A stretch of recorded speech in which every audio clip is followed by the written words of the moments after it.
I want to find people that are living a different kind of life, a life that they love, a life that's worth something. Me and my wife went after me being a fighter. My nickname's The Hassle.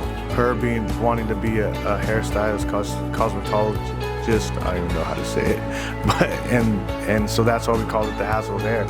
Things didn't work out like that for us, but we entered into a new life, an entrepreneur life, a life that we're free in, and a life that we love.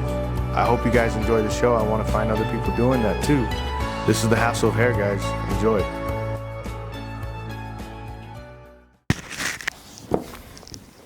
Welcome to The Hassle of Hair, or welcome back to The Hassle of Hair. Our first guest is Santino. I first met Santino through Jiu Jitsu. First thing I thought when I met him was NFL lineman. He's a mountain of a man. He's huge, and not really someone you want to be thrown around by, right? And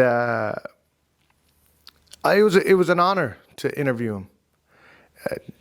Santino was 19 when he became the president of a construction business through the guidance of his grandpa and the help of his grandpa. And now he's 26 years old, probably the most successful 26-year-old I've ever met. And yeah, it was an honor to interview him. One thing that stood out to me was when I first met Santino, I thought confidence. I thought this man walked around with a lot of confidence. And after talking to him, I guess that wasn't the case. It was something he had to build up to. And it was inspiring to listen to. It was awesome to interview him. And you're going to notice that there is a little bit of echo. I have new mics. I'm really just basically, I'm working with them. I mean, I'm learning them. They're not like the other mics these are wireless. I'll get better with them, but sorry about the echo, guys. And I hope you guys enjoy the episode. I'm going to be doing things a little bit differently.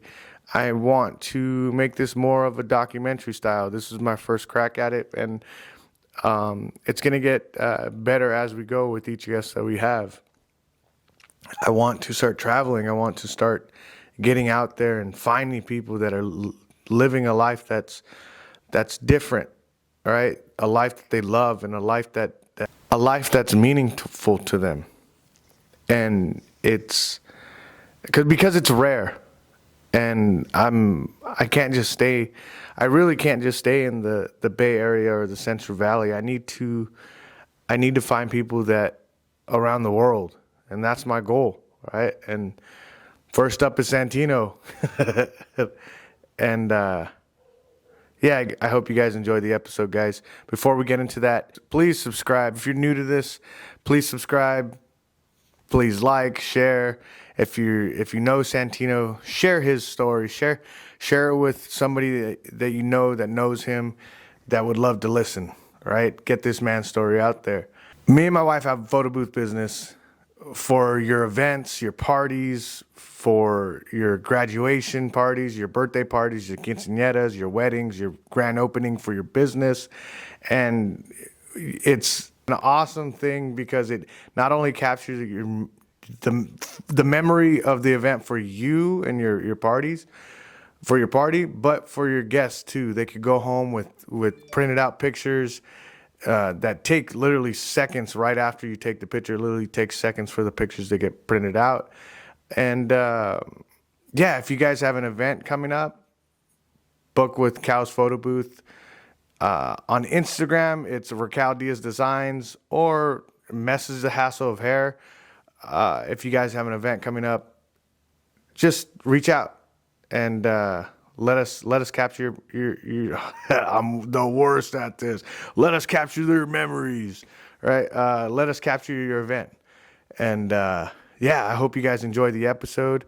Remember, subscribe, like, all that stuff. And talk to you guys soon. Peace. What's up, Santino? What's up, dude? So, I met you a while ago through Jiu Jitsu, right? Yeah. And I just want to have you on just to talk about your story, about what you've done so far at 26 years old. Okay. So before we get into that, like, what's a everyday weekday for Santino? Like, what do you do on the weekdays? So Monday through Friday, I work. Yeah. We have a family business. We do construction, asphalt paving. So Monday, I wake up typically around 5:36. Get ready, shower, the whole deal. Get in the truck, and then I start visiting all my job sites. One job site to the other. Typically by around noon, I'm either done with meetings or I have a meeting, so then I go to the office. Pretty much work my day in the office until around 6. Paperwork, scheduling, whatever, material ordering. Finish at 6, walk to Jiu Jitsu, 6:30. That goes to around 8, and then drive home, 30-minute drive. By that time, it's like 9 o'clock, and you just go to sleep and do it all over again. Monday through Friday. Yeah. Yeah. And where did this so you're 26. At 26, where did this drive come from? Where did this motivation to set your own schedule? Okay. And you're in the business, and where did that come from? Where did it all start? Okay, so it started. It goes back. It goes back to like high school. So when I was a sophomore in school, my mom and I had got into a big argument, and one thing led to another, and then I ended up moving. And I moved with my grandfather.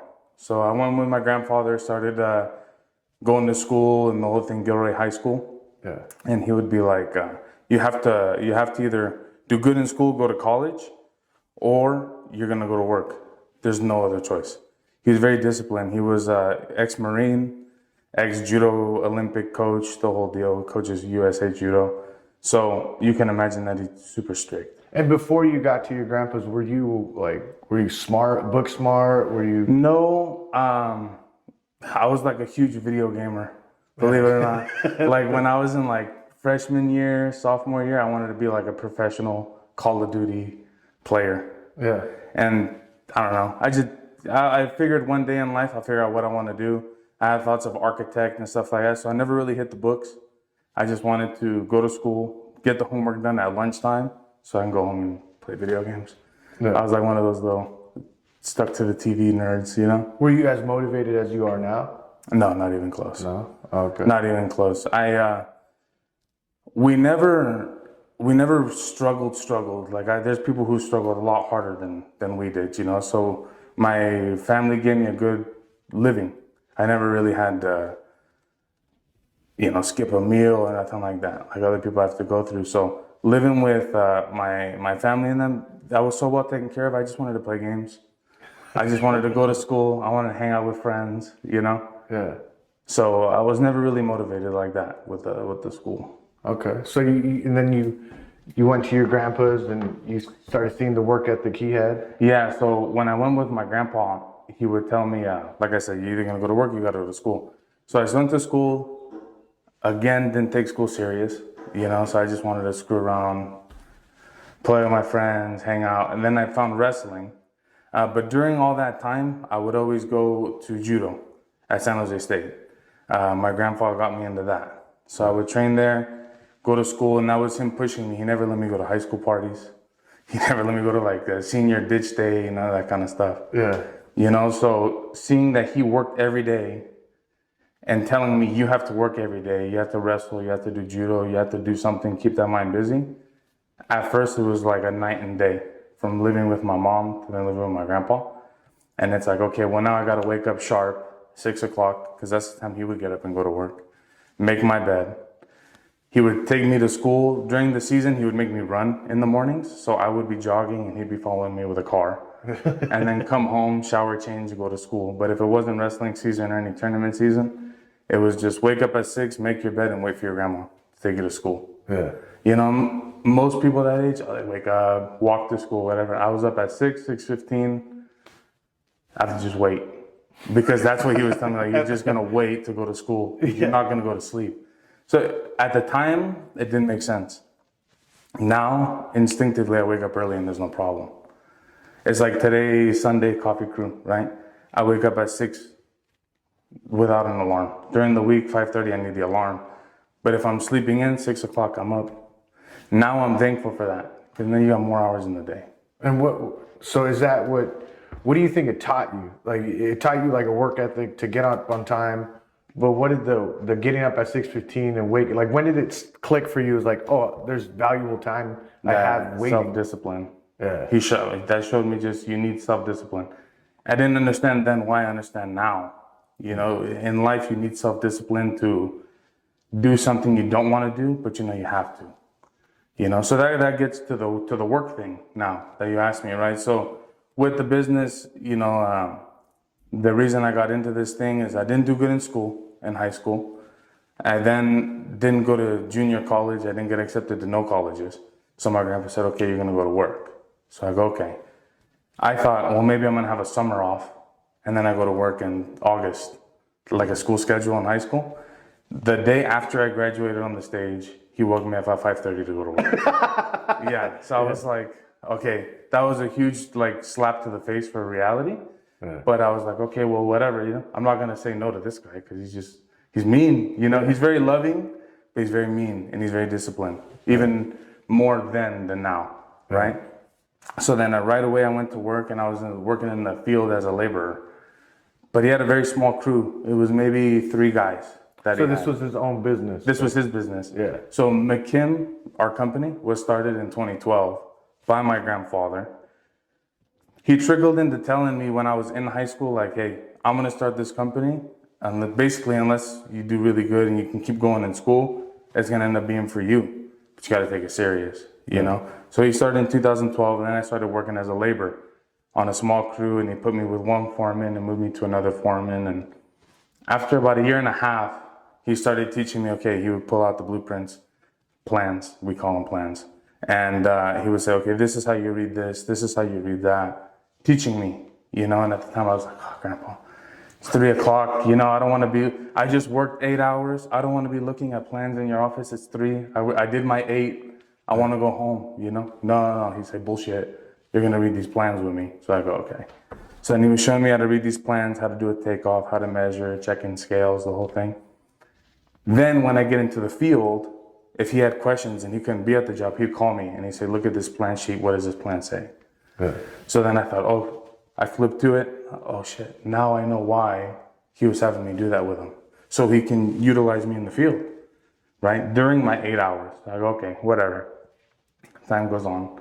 About another year. Now that time I graduated school 17, 18, maybe 19 years old.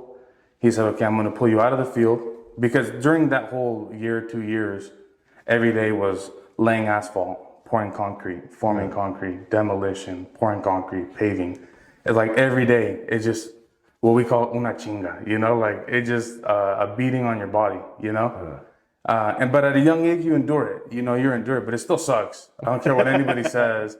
Oh yeah, blue collar dudes. No, waking up at 5:30, laying asphalt in the summer in South County. Yeah, that's terrible. After that much time, he then put me into the office. And at first I thought, okay, well, I'm gonna start being an office man and the whole deal. No, he had me like collecting tags and matching them with invoices. It was like the most boring 8 hours. Yeah. You're getting a material tag and you're finding the invoice and you're matching it and you're putting it away. So I went from like blue collar work in the field, you know, all the dudes, to then clipping papers and like filing them away. I was like, I don't want to do this, Grandpa. You tell me too bad. Basically, too bad you're going to do it. You're helping your grandma. I thought, okay. Well, as time went on, I started to see what materials were costing on these jobs. And I would say, okay, well, I know that these guys are pouring concrete. This is how much the concrete costs. Then we started establishing what's called a job cost. And the job cost is like every day you go to work, you spend labor, you spend material, you use your equipment, you're buying whatever, that all costs. And at the end of the day, do you generate enough income to cover that cost to make money? So we had to do that every day. Job cost. And doing this, right? You're what, 19? 19, maybe 18. And did you have friends? Like, did you see what a regular, like 19-year-old was doing? Because I mean, it's normal, but it's rare, right? It's rare. Yeah. It's rare. And you know, I had a lot of friends. Luckily, my group of friends were working guys. Yeah. You know, like one of my good friends, Ricardo, Abraham, all them, they were working. with their dads or whatever, were getting a job. But other people in my class at that time, I did see like, oh, you guys are having kickbacks. You guys are going to these parties, that I never got to really enjoy. I would enjoy concerts, but at the same time, Grandpa was still strict. Even though I graduate in a Mexican household like that, you're still not a man just because you're 18, Yeah. So he's like, you're not going to these parties. I don't care if you have your own car. No, so I thought, okay. So seeing people my age going to these parties, going to all these different places, and it's like, oh, well, I'm stuck in Gilroy working every single day. We work the Bay Area, but in general, I'm stuck here just working. So at the time, I didn't like it, but I was beginning to understand. Because seeing the job costs, running the work, at that time, he started talking about, keep this up. This is going to get passed on to you. So you have to understand what's going on here. Okay. Another big thing on my grandfather that you should know is he's like the foundation of our family. Yeah. Like, I don't know if just my family, I'm sure most families, you have one person who everybody relies on. Maybe. But my family, we all grew up trusting my grandfather, relying on my grandfather, on his guidance. He kind of guided the family, Yeah. So seeing that he's, older, he's 83 now, back then maybe 76, 77. And then my mom was always kind of sick. She has this thing called fibromyalgia. And then my parents split. So my dad's been in my life, but not as close as I would want him to be. He's just kind of doing his thing in San Bruno. We're close, but not like that. So seeing, okay, I'm the oldest. My mom's sick. My grandfather's older. I do have to pay attention. Because when he goes, who's going to do this? Who's going to take care of my mom and my sister? Who's going to take care of my grandma? My brother at the time, like, who's going to do it? We live off of him, his guidance, his support. And you were thinking like this at 19? 18, 19. And thinking of like, okay, once he's gone, then I got to fill in that role. Exactly. And you were thinking that at like, what do you think gave you that mindset? Because at 19, I was thinking about like fucking, I don't know, drugs and drinking, Yeah. I wasn't thinking like that. Like, Yeah. What do you think drove you? Is it seeing your grandpa being successful? We'll stop on my part and we'll go back to my grandpa a little bit. So my grandfather in his lifetime, it's rumored, but it's truth, but there's like, people, right? That he's became a millionaire 3 times in his life. And it's true because there's stories and stuff that I've heard, but sometimes people fluff other stories that I hear of my grandfather, and sometimes people cut him down. But the truth that I know is that he's really made himself up, lost it all. Made himself up, lost it all. And you don't see that often, and especially in business, and you don't experience that at a young age. You don't see this businessman, very wealthy, loses everything, makes it back. You have to have a special mindset to do that. You have to be so disciplined. You have to have self-confidence in yourself that you can make it back. So I thought, okay, well, if my grandpa's doing that, he's doing something right in life. Because he enjoyed his life. He worked his whole life. He still works with me today. But it's that drive that kind of kept him going to be able to give my grandmother and my mom the life that they've had. So saying, okay, this guy knows what he's doing. I have to be paying attention to what he's doing, and I kind of forgot what she was asking. But no, I was just asking like, what gave you that mindset at a young age? Because it's having someone that's successful in front of you, being that young of an age, and then having that attitude, like that motivation. Mm-hmm. Because I'm trying to figure out where does that motivation come from, right? That's just what part of this podcast is. Yeah. It's like, where does someone's work ethic come from? Because it's not, everybody gets a chance. Everybody's born. Everybody gets a chance to do this life thing. Yeah. Right? What's happening with people that are successful that's different from an everyday Joe, Okay. And like, that motivation you have, where do you get it from? Like, and it's sounding like at a young age you had it, and maybe it's just seeing your grandpa going from not having the business to having a good business, bad business, good business, And maybe it's that. It's that, you know, he had when we were young, I was born into the time where my grandfather was wealthy.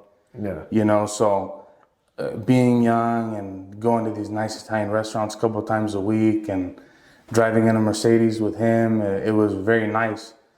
And around 5th grade or so, my grandfather got sued by the city of San Francisco. And that's a whole other deal. Yeah. But long story short is he spent basically all the money he had to protect himself, to end up having house arrest for about 6 months, right? But the city was after him, and he only had about $20,000 left to his name. Luckily, my mom was married to a gentleman at the time who could take care of us, so we were able to still live comfortable, but nothing similar to what it was like when we were really young. And I kind of saw it, but I didn't understand because I was 3rd grade, 2nd grade. But then I do remember my grandfather leaving, you know, his beautiful house. You know, we moved in. My stepdad was able to take care of that. And he ended up moving with my grandmother's niece. And it's like, okay, in my life, this is the first time I see that drop in his life, you know, that he's gone through so many times. But I was young, so, you know, I watched and I would visit him and the whole deal. And then he started a concrete company with my uncle. They worked together for so long, and then they disbanded. But my uncle kept it, and he's successful, right? He has concrete work. He does a lot of concrete work for cities and stuff. I thought, okay, well, look what my grandpa just did for my uncle, you know, in a matter of 5 years, right? And I was like, okay, well, my grandpa's a smart guy. Then to get led to moving out, living with grandpa, then he starts his company. It's like, all right, well, I'm going to hold on to this because this is an opportunity in life you don't have all the time. And along the way, he's teaching me the self-discipline and you know, trying to establish some, you know, self-confidence in myself that I was very much lacking at the time. So he's just really trying to groom me to become a good young man, an independent young man, you know. Sorry for the flag. You're good. Don't worry about it. So that goes. So now you understand how when I move with him, he's growing with him. We were very small. Yeah. You know, we did 5 figures a year, the first year as a construction company, you know, my grandpa. So it's like, okay. So as time goes on, I become a project manager. So as a project manager, I'm dispatching the guys to work, ordering materials, checking plans. My grandfather's bidding the work, sending the bills, collecting the money with grandma. It's just grandma, grandpa, and me in the office. That was it. And we had a little office, not even an office. You walk in and you're in my grandma's desk, you know? And then that was it. So it was grandma's desk, grandpa's desk, and I had like a little half desk where I had my little computer, and that's where I was clipping all the papers and trying to do work off of. Yeah. So we're there, project managing, running work, and we start building little by little. And I never questioned my grandpa's decisions because it wasn't my place. I was just a project manager. But as time went on, then he teaches me how to estimate, right? So once I learned how to estimate the work, run the cost for the work, understand where the material price is going and your bills and collecting and stuff. Well, at that point, you kind of trickled into every aspect of a construction industry. As you're finding the work, you're bidding the work, you're obtaining the work, you're doing the contracting. That's everything that I had to do. Run the work, order the materials, send the invoices for the work, collect the money, give it to the bookkeeper. You're doing the whole cycle, but he taught me that in increments. So once I was doing that, then it says, okay, now you're going to bid this job and you're going to run this job. You're going to collect the money for the job. Now, were you strict and disciplined at that time he was teaching you? Were there some mishaps? Big mishaps. Yeah. Big mishaps. I was not like a locked on good boy neither, you know. I would try to go out late night when I had the chance, sneak out, you know. I would go to, once I turned 21, strip clubs, bars. I was like, oh, bro, I'm out of here. Spend my whole paycheck on a Friday night because I know I'm going to go. I live with grandma and grandpa. My phone's paid. I'm going to just go to work. I have a gas card. Yeah. You know, grandma can make me lunch, you know. So that's not good, you know. Yeah. You can't do that kind of shit. So when my grandpa first found out, he was like, hey, you go to Home Depot and buy a gunny sack. It's like, oh, grandpa, can I have your card? He's like, you just got paid on Friday. It's Monday. I'm like, oh, I give it to the stripper in the city, sorry, right? So then you can't be doing that kind of shit, A man always has money on him. A man always has money in the bank, always has cash on. You got to be a man.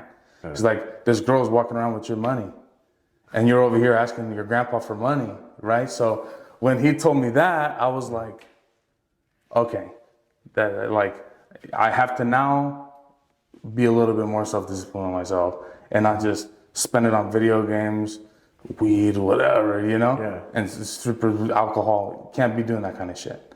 So there was always those kind of mishaps, and maybe getting in trouble, the whole deal. Everybody has it. I can't really think of just one situation that's exact, but there was always ups and downs. And around 2016, so that means I would be 19 years old, he thought that I've worked enough to take the president role of the company. Yeah. At 19? At 19, 2016. And this is still a 5-figure construction. No. So by 2000. So at 19, you're. Yeah. So at 9, the company started in 2012, 2016. I was born in 96. I think that puts me at 19. Yeah. Right? Because I'm supposed to be good with math. I can't even do math anymore. But whatever, I was around that age. 2016, whatever I was. The company had a licensee because my grandfather's license had expired. So it was a very close family friend of ours. He would come in and check out the work, periodically, monthly. Excuse me. And everything is thankful to him too. My grandfather ran the business and everything, but we wouldn't be able to do anything like that without our licensee. So as time went on, the licensee was the majority stockholder of the company. But when I started getting into work, 2014, we established a stock option agreement, which meant by the time I reached a certain age and I was capable, I can purchase the company for so much money. Yeah. $5,000 at the time or so. So the time came, my grandpa thought I was ready, so then I exercised my stock option. And I bought McKim from our licensee, which made me the 100% owner. And those actions at 19 that you did right there, that day or that time, it was brought by your grandfather teaching you all these things. Yeah, right? Grandpa's guidance, like the whole way. Yeah. The whole way. And take me back to that day that he told, like, was there a certain day? Was it when he told you, hey, I want you to be president? So by that time in my life, I already understood that I would have to be that pillar figure that I told you about. So the whole partying and stuff really minusculed out, and I was just working. So it was around early 2019, January, I think he brought it up to me. And he sat me down in our office. We always shared an office. Yeah. But whenever he's like, yeah, I want to talk to you, we all need to talk. Grandpa Santino, right? I'm like, oh boy. Like something's up, like there's a family problem or there's a work problem, but I don't like problems, Yeah. They come. So we sit down and he goes, we started talking about the work, and he says, do you really like what you do? Because by that time I was helping him bid work, get work, run the work, the whole deal, help bill, collect the money, being involved with our, cash operations, financial operations, the whole deal. And he goes, do you like what you do? I go, yeah, I really like this, I go, I don't see myself doing anything else. And he goes, okay. He goes, because I wanted you to exercise this option, but I only want you to do it if you're going to commit. Because if you commit, there's no going back. That's it. So I go, okay. I go, I said yes right there. But he was like, I don't want you to tell me right now. I want you to go home, right? And you'd let me know on Friday. It must have been on a Monday. The whole week, the first day and the second day, I was like, oh, I'm Mr. President. I'm Mr. President. But by Wednesday, I was like, oh shit. I'm gonna have to run this. I'm young. It's a little scary, you have to earn the respect of the men in the field, You have to earn the respect of your suppliers. And did that go through your head? Like, I'm 19. Yeah. I started psyching myself out. Like 30s, like early 20s, 30s, 40s, some guys 50s.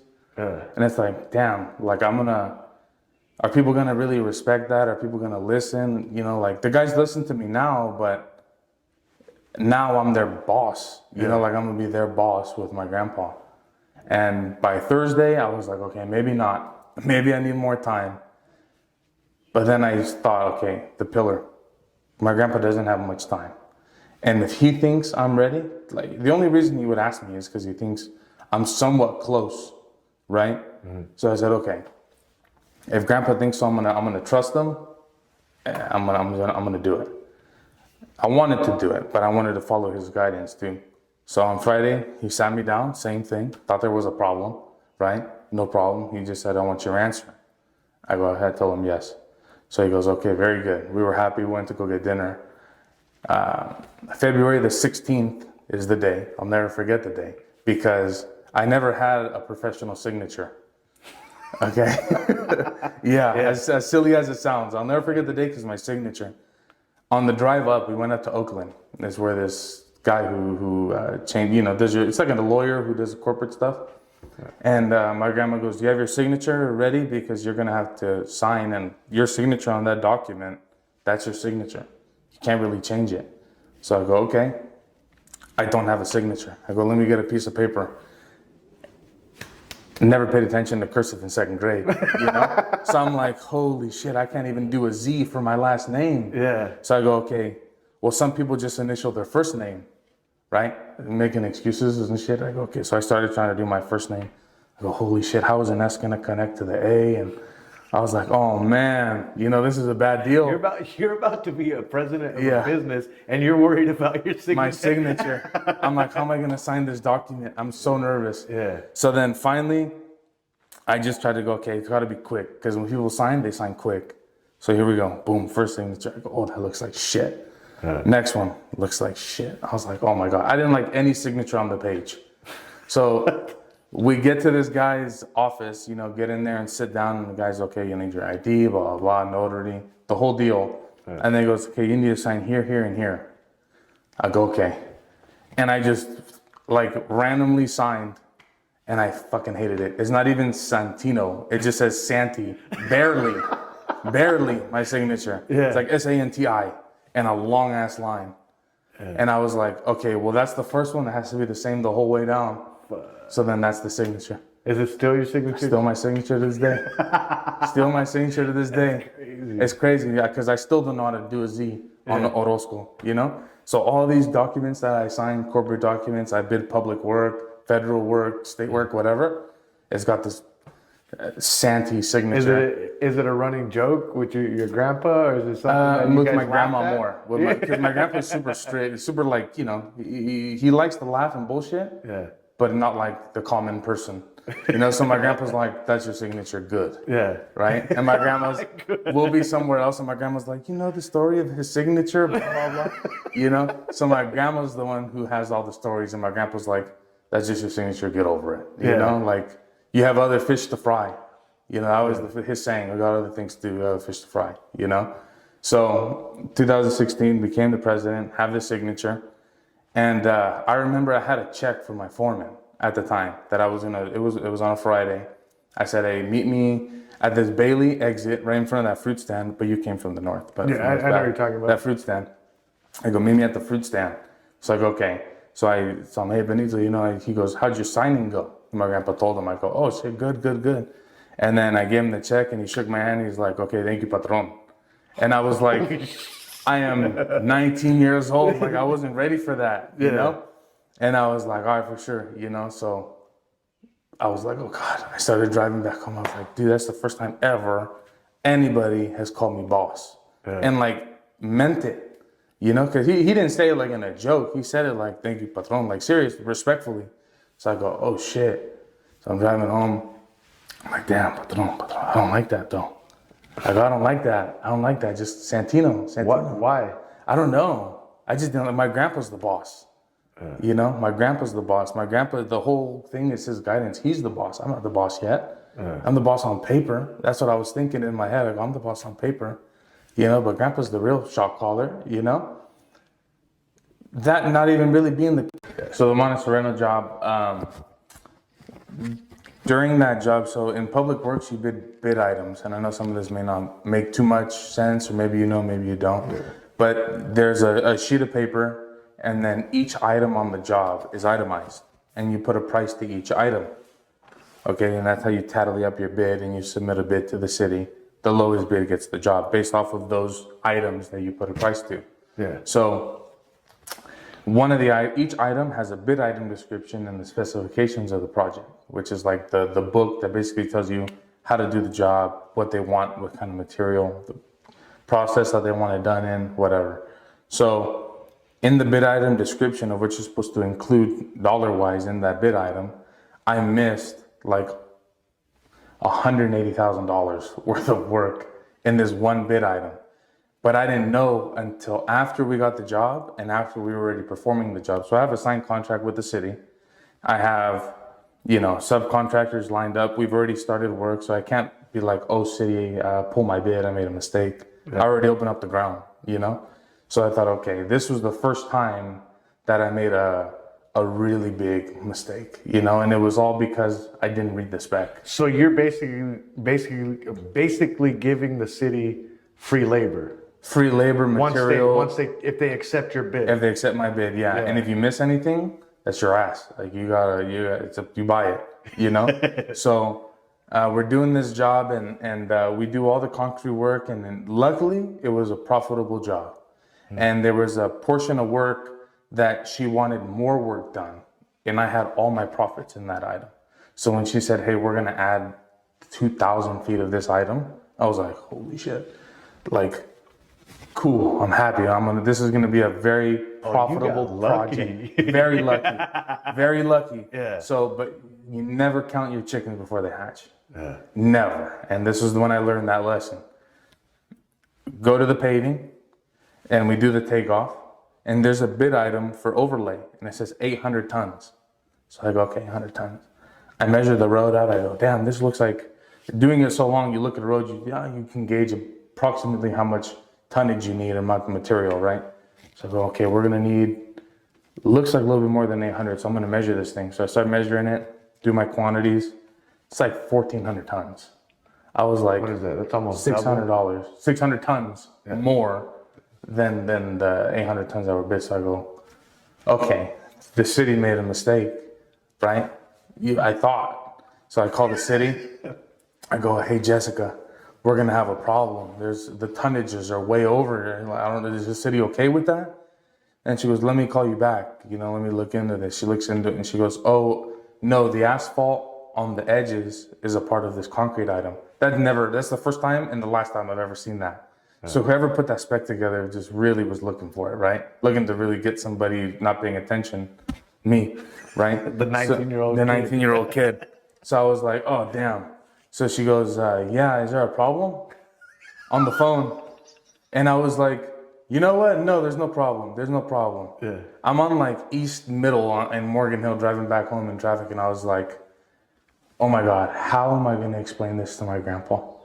Like, because my grandpa always told me, going back, right?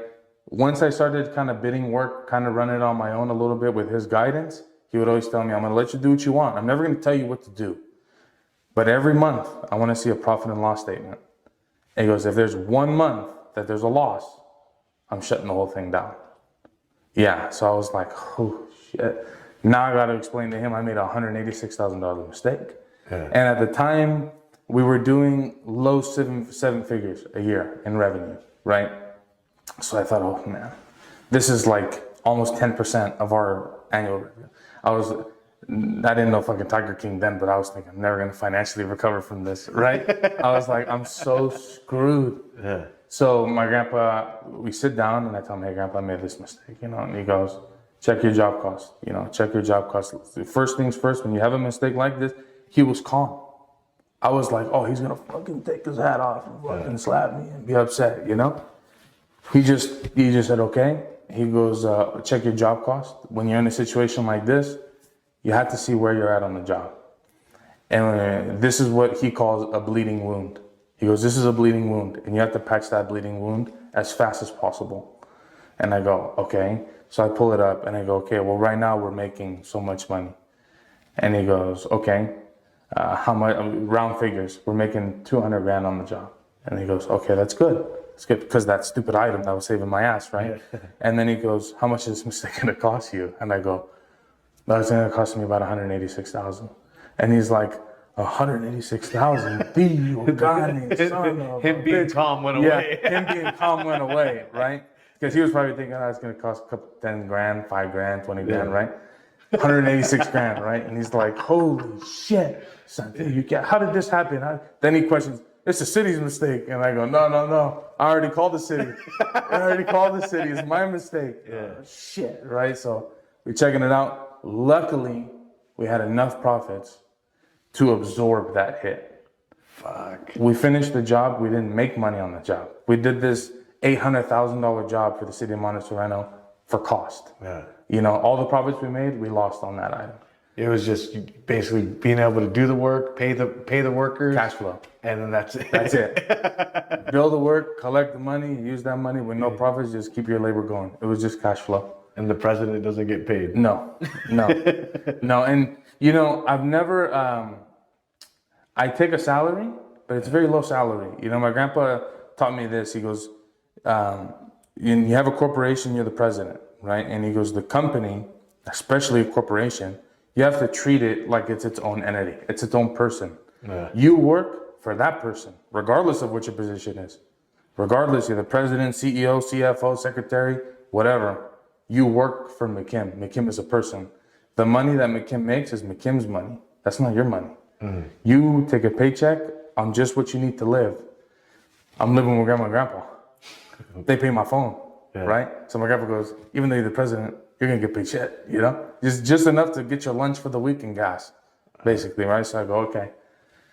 So, you know, the job, you know, breaking costs, breaking even on the job, you learn a lesson, right? That's another up and down.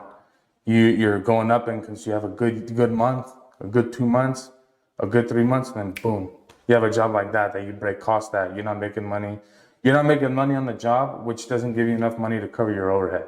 So in reality, that month you have a loss, right? So because he guided me through that situation, you know, he understood we didn't have a loss. We maybe had a low profit or no profit month. But he says, okay, you learn from your mistakes. And he said, I now know that you're somebody who learns from his mistakes. You're not going to catch it up front, you know? So I go, okay. So time goes on, another mistake, same thing. You know, it could be the same thing. I didn't read the spec. Maybe it didn't cost as much. Maybe it cost 15 grand, you know? It's a percentage of the job, 15 grand's 15 grand. I'm not sitting here like 15 grand's chump change, you know? But it's, you know, you have a lot bigger losses in other places, right? So I go, okay, so those little mistakes, I learned, okay, I make a mistake, I'll never do that again. I bid jobs now, I read the whole entire spec, front to back, side to side, upside down, different language, just to make sure that I understand what this thing's saying. Is there any things that you see now that you're working in your everyday and you're working in your day to day and you're like, made that mistake, not gonna happen again? Oh yeah. Yeah. Oh yeah. So like bidding, that's a mistake, right? Field wise, you know, you're responsible for dispatch, right? So it's like we've done all the paving. You schedule the guys to go to work, the things, okay. But what about the fuel truck? So now you got these equipment on the job that needs fuel. You got trucks lined up and you got no diesel at the job site. You know, and it's like, oh shit, how are we gonna do this, right? Luckily the trucks have fuel tanks. Okay, well boom, now I'm paying out of cash, out of my pocket cash. Put $200 diesel here, put $200 diesel on that truck.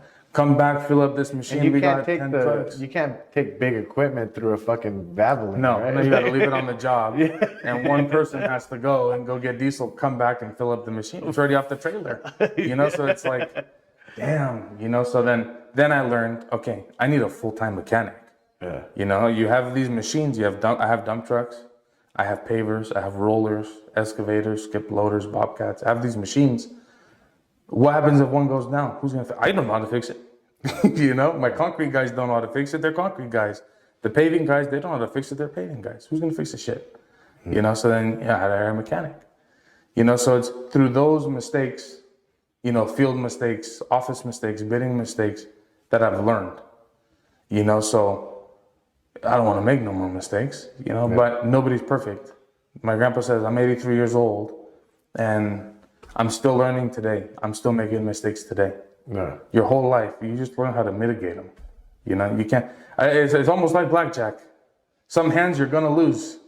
You got a 12, he's got a 17 maybe, you know, and the next card out to shoot a 10. Yeah. What the hell, man? You're going to lose either way. You're going to hit that card, you're going to bust. You're going to stay, you're going to lose to that 17. Yeah. You're going to lose. You just have to know how to handle those losses, you know, especially in business. More than life, business. My grandpa instilled in me, business comes first. Unfortunately, you know, family's right behind because the family relies on the business. You know, so you can't make that mistake because it's going to hurt your family, right? So now we'll go back to the climbing thing, right? So grandpa's getting a little bit older. You know, I'm working. In between this time, I meet a sweetheart, you know, my fiance, right? Now fiance, at the time, girlfriend. And my grandpa right away, I go, Grandpa, I have a serious girlfriend, you know, and he sent me, he goes, sit down right there. And he goes, the 3 worst things for a man is booze, drugs, and women. Those things will ruin a man. Yeah. He goes, you better hope you got the right one or just let it go. I was like, I've never really been in serious relationships, you know? And I want to, here comes this one I really like, you know, and my grandpa hits me with this shit. Every time my grandpa's taught me a lesson, I've thought, he just doesn't want me to do it. I tell him, Grandpa, I want to go to Mexico. Oh, you know, people die in Mexico? Oh, shit. Maybe I shouldn't go. Yeah. Grandpa, I want to go to New York. You know what kind of shit's in New York? What are you going to go over there? People die over there every day. Oh, shit, okay. I have this girlfriend. Women is the worst thing that can happen to a man. You know, she'll ruin you. Oh, shit. Right? So, yeah. But it's lessons. It's lessons he's teaching me. You got to always pay attention. Not keep your guard up all the time. You know, but pay attention to what's going on. You can't be ignorant. Can't be ignorant. Yeah. Can't be ignorant. When you're young, I'm 19, right? 20 years old. I think I just turned 21 when I met my fiance. You're young. You know, you never really experienced love. You know, it's your first serious relationships. You know, and to him, he's like, oh shit, here he goes. Right? First time falling in love. Most people, first time you fall in love, is a big crash. Right? I'm not saying it's the first love of mine, but you know, you have relationships that little bullshit relationships, right? Yeah. Then I find her, so we start dating and things going on, and every time I come home from a date, I get home late. I want to take her out. I get home late. I have to go to work early in the morning. My grandpa's sitting on the couch. He's like, "Remember what I told you? Remember what I told you?" Because then I started waking up a little later, being a little bit more tired because I'm out too late with my girlfriend, taking her for a drive. Remember what I told you? Remember what I told you? I was like, oh shit, man, I don't want to prove him right. Yeah. You know, I want to prove my grandpa wrong, right? So started taking things serious. And to my surprise, she ended up being a motivation factor.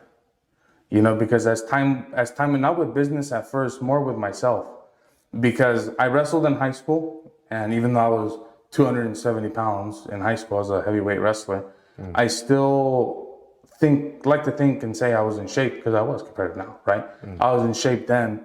And, you know, getting out of school, I wasn't able to do judo anymore. I had to take on the family business, and everything I'm telling you is moving along.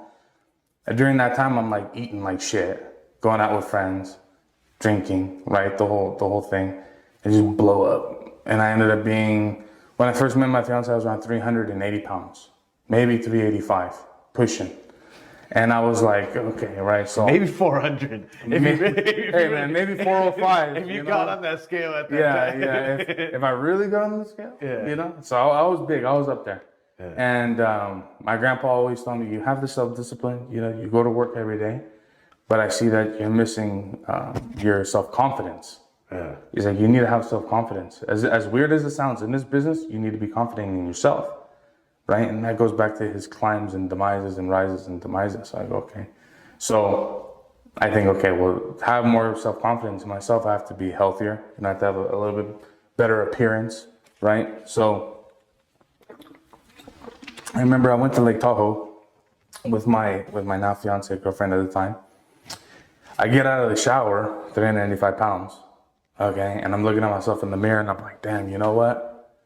I go, I deserve better, first and foremost. Like, I deserve to be more healthy for myself, you know? Mm-hmm. And my girlfriend at the time, she's not a big girl, you know? She's a fit girl, you know? I thought, well, and she doesn't deserve this. This looks like shit. You can't take this guy to the beach. So I was like, oh man. So on the drive back home, right in my head, the whole drive home, I was like, I'm gonna go back and work out. I'm gonna go to judo. I'm gonna find an adult wrestling program in Gilroy. I'm sure there's got to be an adult wrestling program. Yeah. Come back, I couldn't make it to judo because of work, and there's no adult wrestling programs at that time in Gilroy. So I thought, oh shit, what am I gonna do? Then I saw this jiu-jitsu sign, right? And I was like, okay, well, having a judo background and wrestling, it kind of looks like, from the outside, it's like, that's a mix of both. You're in a gi and you're scrambling on the ground.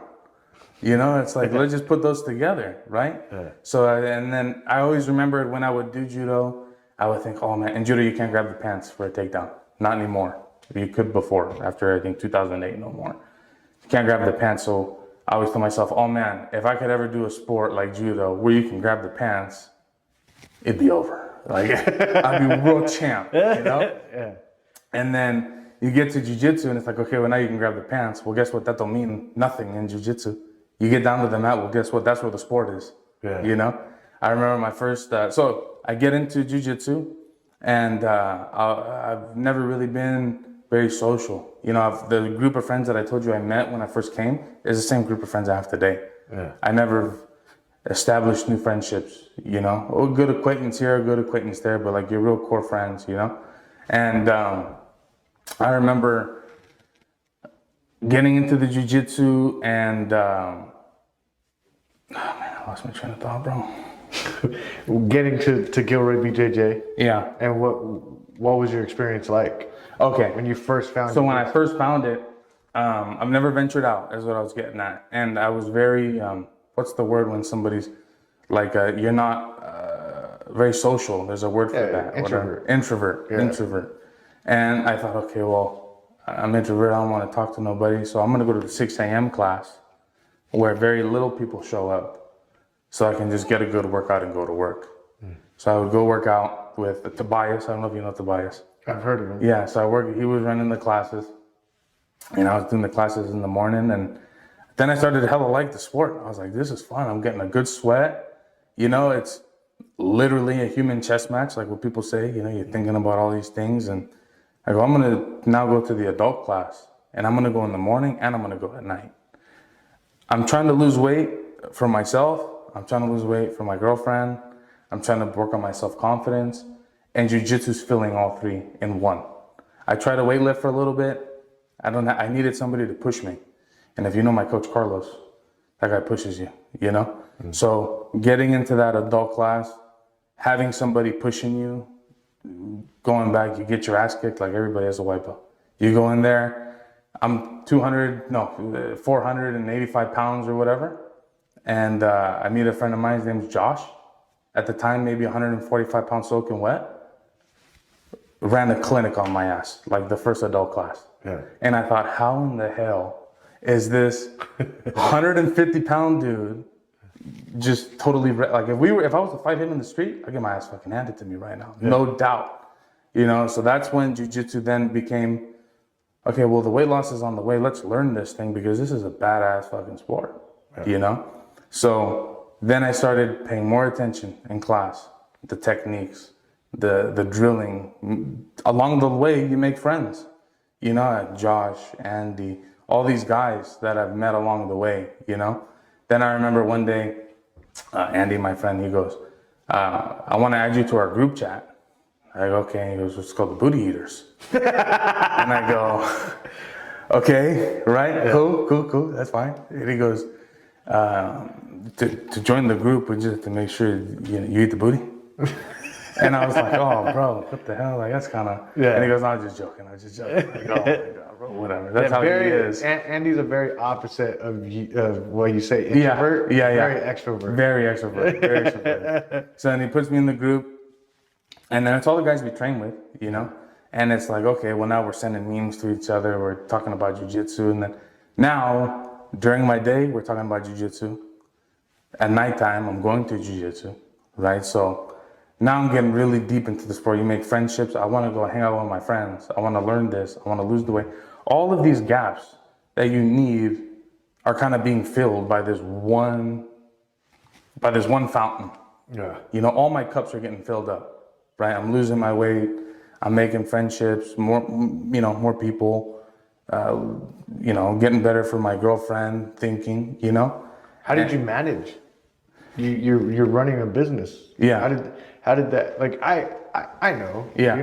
like, when did it click for you in your head, like, there is enough time in the day? Like, because when you weren't going to jiu-jitsu, was it like, oh, I don't have enough time, I got to manage this business? Was it? So that's a good question. So when I wasn't going to jiu-jitsu, I always talk to you like I ate, I get off of work, I eat, Yeah. hang out with friends, drink, right? And now looking back, I was probably doing that as a coping mechanism to all the stress that I was accumulating. Because the business is paving business. It's a gamble. Every day you go to work. Every day you go to work is a goddamn gamble. You're going to make money. You're going to lose money. Hopefully you always make money, And that's a big stress, especially then starting to see, okay, I am going to become the pillar of this family. I'm going to take care of my family. I want to guide my family in the right direction, My mom at that time being sick, my brother was going through some of his own personal problems, So I thought, okay, somebody has to steer this ship when Grandpa's gone, right? So I bared with the stress and I tried to cope with the stress, which at the time maybe was eating, maybe was smoking weed, maybe what. And smoking weed and eating is not a good mix, because that's nothing but up weight, right? Yeah. So going to jiu-jitsu along with all those cups that I was explaining, too. So I then realized, okay, jiu-jitsu is key to my work, because then the next day, when I get out of jiu-jitsu, there's an hour and a half I'm thinking about, I hope this guy doesn't choke me out or break my ankle or break my arm. I'm not thinking about the work no more. I'm thinking about my life. Like, I don't want to be put to sleep on this mat, right?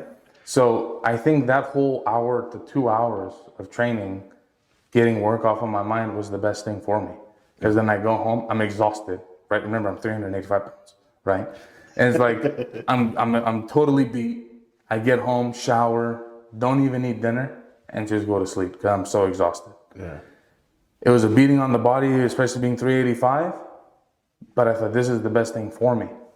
So as time went on, I did a tournament as a white belt. My first tournament, I grabbed the guy and I got him with a Tayotoshi throw, right? With like a hip throw. Got him down.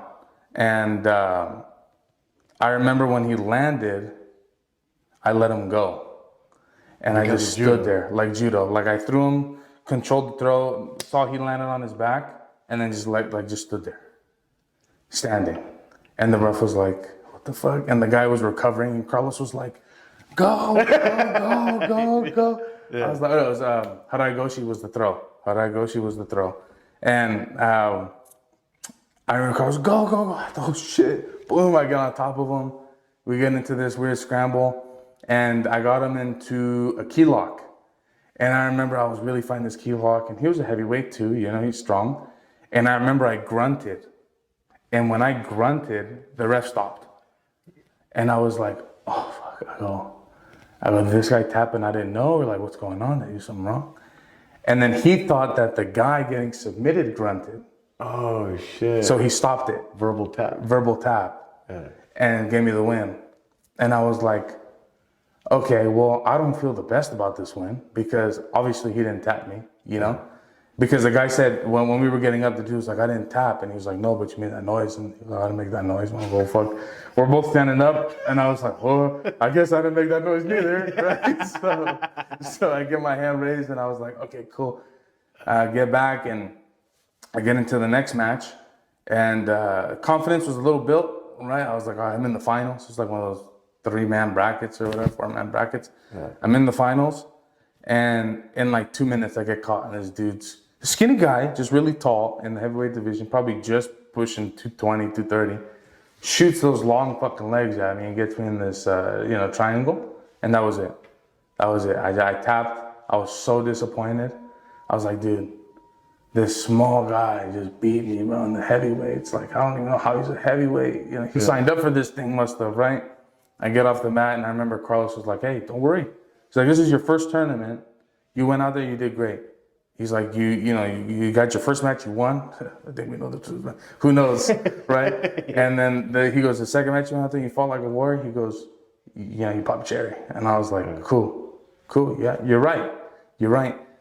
When I wrestled and did judo tournaments, because it was so often, I never had that feeling of the butterflies. I never had that anxiousness. And the whole time leading up to that first BJJ tournament, I was like, oh my God. The nervous, the normal thing. You got to pee. You don't really have to pee, So it's like, okay. So then Carlos really shook that off of me. Next tournament, I won. And then that was about a year into the Jiu Jitsu. And then he gave me my blue belt. And when I got my blue belt, then I was really liking no-gi. A lot of it. I really preferred no-gi at that time. So I thought, okay, I'm going to do no-gi. Then this tournament called high rollers. You heard of high rollers? Yeah. Okay, so high rollers is that tournament where you smoke and you compete against your opponent and you smoke a joint every time. I remember when I first signed up for that tournament, I don't know what the hell came upon me, but I was like, I'm gonna tell my grandpa.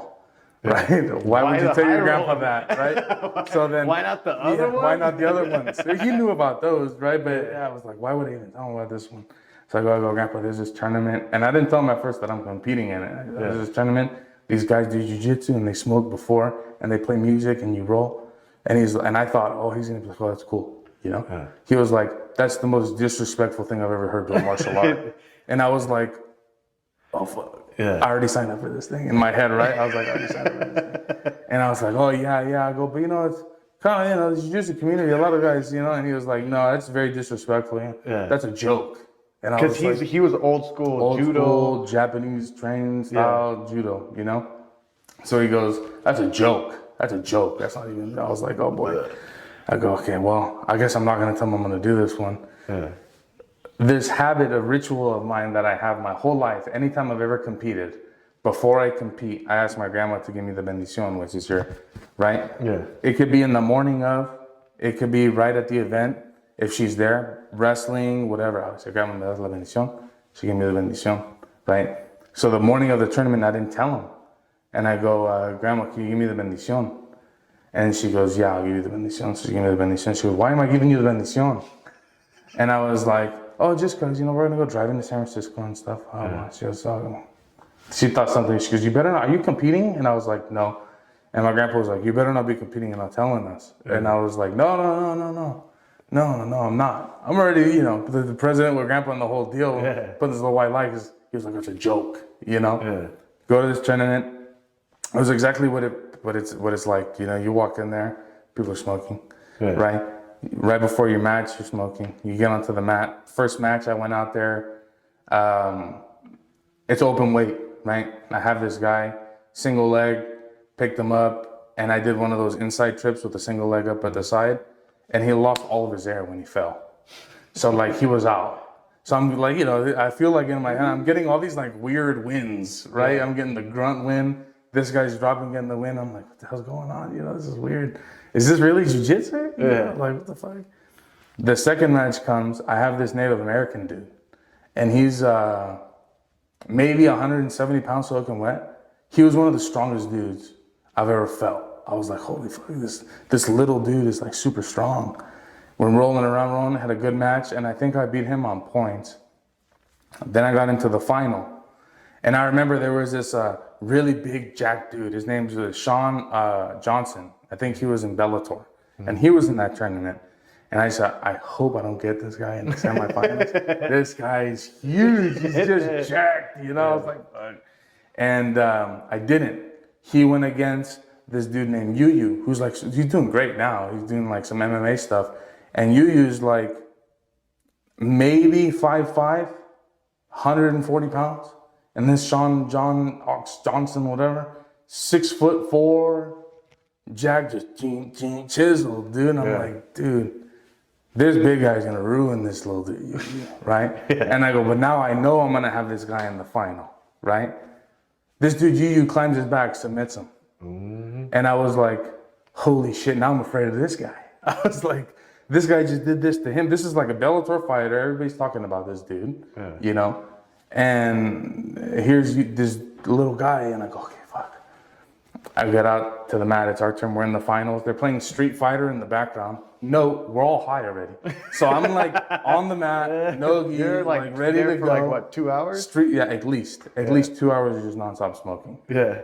I'm ready to fight, right? So we go, and there's Street Fighter background music. We start rolling, and I thought, okay, I know that he's a good wrestler. I was watching this dude wrestle all day. I know that he's slick. He can climb up people's backs and fucking submit them. You know, I was like, I gotta watch out with this guy. So I was playing really defensive, kind of pushing him back, blah, blah, blah. I waited for a tie-up because I figured he's gonna want to tie up. I just threw that leg across and just launched him into the air. If you go to my Instagram, you can see the video where he just like, the referee was like frozen. Like everybody thought he might have died or broke a rib. Like it's just, at the time now I'm losing the weight, right? So I'm maybe 315 pounds. Yeah. So like 70 pounds of weight loss. Still 315 pounds just landing on this 140 pound dude. He was still fine from the throw. Yeah. I know he felt it, but he was fine. He recovered. And I saw his arm was out. So boom, all right for that. Like, he wrapped it up. That was my first side tournament, like not IBJJF, none of that, no-gi win. And I was like, oh my God, this feels great. You know, like being on the podium, this is a feeling, it's worth the nerves, it's worth the training, it's worth the anxiety, getting that medal, and then they give you like an ounce of weed and like t-shirts and stuff. And I remember that tournament was good. That was 2020, maybe 2020, 21. It was before COVID, and then COVID hit. Yeah. And then I lived with my grandparents at the time. I lived with them, so it was like, okay, now can't be going out and training because I don't want to bring COVID home to Grandpa. Yeah. He was diagnosed with Parkinson's, which he doesn't have the shakes, but I could tell it's affecting little by little, So I go, okay, well, I don't want to bring nothing back to him, so I stopped training for a little bit, and then I started gaining weight again. So I was like, right before COVID, I did a fight to win too, and that's when I was my thinnest. I was 300 pounds. I weighed in the day before 299, and I thought the last time I was 299 was like 2015. I was like, here I am, because of jiu-jitsu. Now, all those reasons that I got into jiu-jitsu now are just like on the back burner, because you've established these friendships and you fall in love with the sport and the whole deal. Now I'm doing it because I want to compete. I want to get better at the sport. Now I have this goal of a black belt, So I go, okay, black belt in jiu-jitsu. I'm going for that. That's what I want. But then now we get to the COVID part, and that sucked. And I thought, okay, well, I want to try to stay as healthy as possible. So when COVID does stop, I go right back to jiu-jitsu. So I got into mountain biking. That was a very funny picture, dude. This 320-pound dude on a bike, not an e-bike, just trying to climb these mountains. I'd probably climb for like 5 to 10 minutes and then have to walk. Was it fun? I like the ride down. I fucking hate the drive up. Okay, like the ride up is like, okay, I'm exercising for this, right? And it's the way down where it's like, this is the enjoyment, So doing the mountain biking, I remember there's a trail in Santa Cruz that it might be famous. I don't know. It's called Demo, and it's like, I think it's a total. I did it on the watch. It was like a 13-mile or 14-mile bike ride. The first 4 miles or so is all incline. For 4 miles, just climbing. I couldn't do that shit. I was walking, riding, walking, riding, walking, riding. Then you have 5 or 6 miles of just downhill jamming, tight bends, the shit you see on the internet. And I'm like, okay, I'm a first-year mountain biker. I'm trying to do this stupid trails, right? You get exhausted going downhill to then have another 3.5-mile climb out, right? I remember that the climb out, I couldn't do it no more. I drank all my water. I had all my snacks, right? I'm like parched. And I saw this dude coming up on an e-bike. And I was stopping and I go, hey, you have water? Right? And he's like, yeah, I got some water. Give me some water. I go, that's an e-bike? And he goes, yeah. I go, bro. I go, I will take off my shoelaces right now, make a makeshift rope, and I'll give you $100 if you pull me out of this. And then he was all like, really? And I was like, dude, I can't. My legs are shaking. Like, I wasn't ready for this. And I go, I'll give you $100 right now, bro, please. please. And it's getting dark. I was like, please. It was 4th of July, as a matter of fact. And he goes, all right, yeah, I'll do it, but you don't got to give me the $100. And I was like, really, bro? And he's like, yes. I go, thank God. Tied the rope on. We're climbing, probably a mile up. His battery dies on the e-bike. It's just too much weight. It's a big load. It's a heavy load, right? And he goes, oh shit, my battery died. I go, oh shit, that sucks, bro. I go, now what are we gonna do? And he's like, what are we gonna do? He goes, I'm out of here. I'm gonna go up. And I was like, how much? Do you know how much more it is left? He goes, that's about a mile and a half. I was like, oh my God, bro. A mile and a half of climbing. My legs are still shaking. I'm tired. I have no water. Another dude on the e-bike, random dude. I go, hey, I'll give you $100. He was like, go fuck yourself. He just kept going. Right? And I was like, oh my God, just totally ignored the question, basically. And I was like, fuck. All right, well, I'm gonna start walking. Here I go walking, making it all the way up. Then in my head, I'm tired. I'm in these Santa Cruz mountains. There's nobody with me. And I was like, oh my God. Then I started getting in my head mountain lions.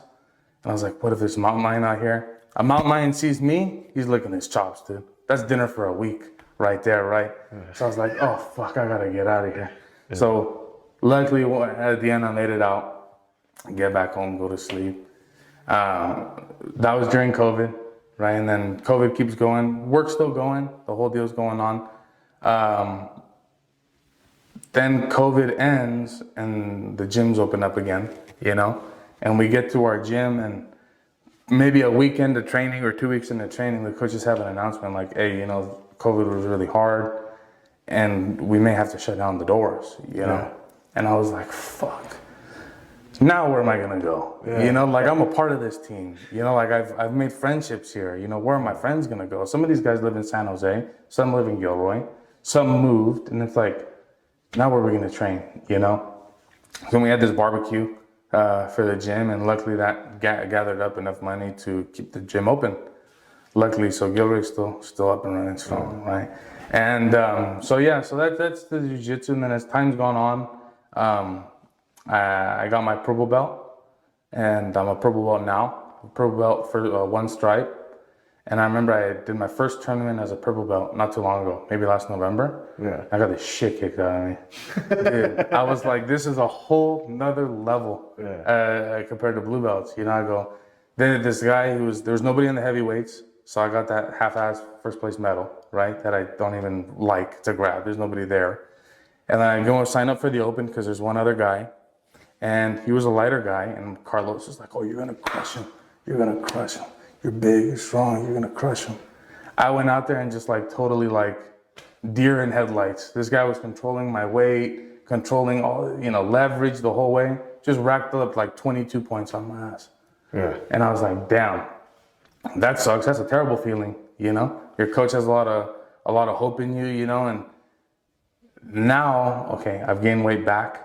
I did this tournament, it's like, okay, now this ain't gonna work. I have to be more disciplined on the diet. I gotta train more. I gotta do some weightlifting. We're in my gym right now. I built this gym just so I could keep working out. And now I'm on this weight journey back down because I have a goal that next year I wanna go to Brazil and I wanna compete in that Brasileiro tournament. Fuck yeah. Yeah, next year. That's my goal in my head right now. So I think by December, I wanna try to be at like 270, 280 by December. I'm about 320 right now. Okay. So that's my plan. So that's jiu-jitsu's. It's helped the weight loss. It's helped the motivation. It's helped the self, discipline, because you have to be disciplined to lose the weight for a purpose, and it's really helped a lot on my self-confidence. Because it would be, I was one of those dudes where it's 120 degrees in Gilroy and I'm wearing a hoodie, because I'm all self-conscious about what I am, now not so much. Before I get to my last two questions, dude, when you walk into a room, the first thing I thought was like, this guy's full of confidence. So if there's one thing that you've built yourself into is, I see how I see you is someone that's really confident. Okay. So you built yourself. I didn't know you before jiu-jitsu. Yeah. So when I see Santino walk into a room, I see confidence. So jiu-jitsu and the trials and errors of business have built that self-confidence in me, and I'm so thankful for both. When we started the work, and I was telling you, it's me and Grandpa and it's 5 guys, we had one dump truck. It was a 1989 Peterbilt, okay, and old Bobcat. And now, and like 5 guys. Now we have 32 employees full time. I started with paving parking lots and those driveways. Now we pave heavy roadways. You know, I do a lot of work, Watsonville. I'm doing Freedom Boulevard. I've done a lot of work for the city of Gilroy. We're doing a lot larger volume than we were doing back in 2016. I think last year we did a $14 million a year. For a family business, it's something I'm very proud of. Yeah, I look back and I think, damn, Grandpa and me, 5 guys, Grandma and Grandpa in the office. And now I have a good friend of mine. She's in the office. She's like our office manager. I have another friend of mine. He's a project manager of mine now. And I think we have too much work for all of us right now, you know? So it's like, who knows what the future is going to hold. I just bought a property in Gilroy to build my headquarters at for the company. Yeah. You know, I have the ranch, and I just want to keep going, bro. And it's like, you need that self-discipline, and you need that self-confidence.